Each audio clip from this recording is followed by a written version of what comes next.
এই তীব্র গরমে শরীর ও মন ঠান্ডা করে দেবে এমনই একটা পানীয় রেসিপি আজ আপনাদের সাথে শেয়ার করতে চলেছি। তার জন্য নিয়েছি একটা মিডিয়াম সাইজের আপেল আর নিয়েছি দুটো মিডিয়াম সাইজের কাঁঠালি কলা। আপেলগুলোকে প্রথমে টুকরো করে মিক্সির গ্রাইন্ডারের মধ্যে দিয়ে দেব, তার সাথে কলাগুলোকেও ছোট ছোট টুকরো করে মিক্সির গ্রাইন্ডারে দিয়ে দিলাম। চাইলে কেটেও দিতে পারেন। মিষ্টির জন্য দিলাম পরিমাণ মতন আখের গুড়, চাইলে চিনিও ব্যবহার করা যায়, আমি চিনির পরিবর্তে আখের গুড় ব্যবহার করেছি। এর সাথে দিলাম 2 টেবিল চামচ ওটস আর দিলাম একদম বরফ ঠান্ডা দুধের মালাই সহ দুধটা দিয়েছি। আর দিলাম অল্প একটু লবণ।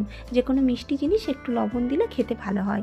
এবার মিক্সির গ্রাইন্ডারটা একবার ঘুরিয়ে নিলেই ঠান্ডা ঠান্ডা স্মুদিটা রেডি।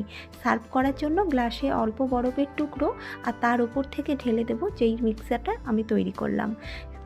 গ্রীষ্মকালে খেতে এটা অসম্ভব ভালো হয় আর তার সাথে সাথে অনেকক্ষণ পেটও ভরিয়ে রাখে। ওপরে অল্প একটু করে আপেলের স্লাইস দিয়ে সার্ভ করেছি।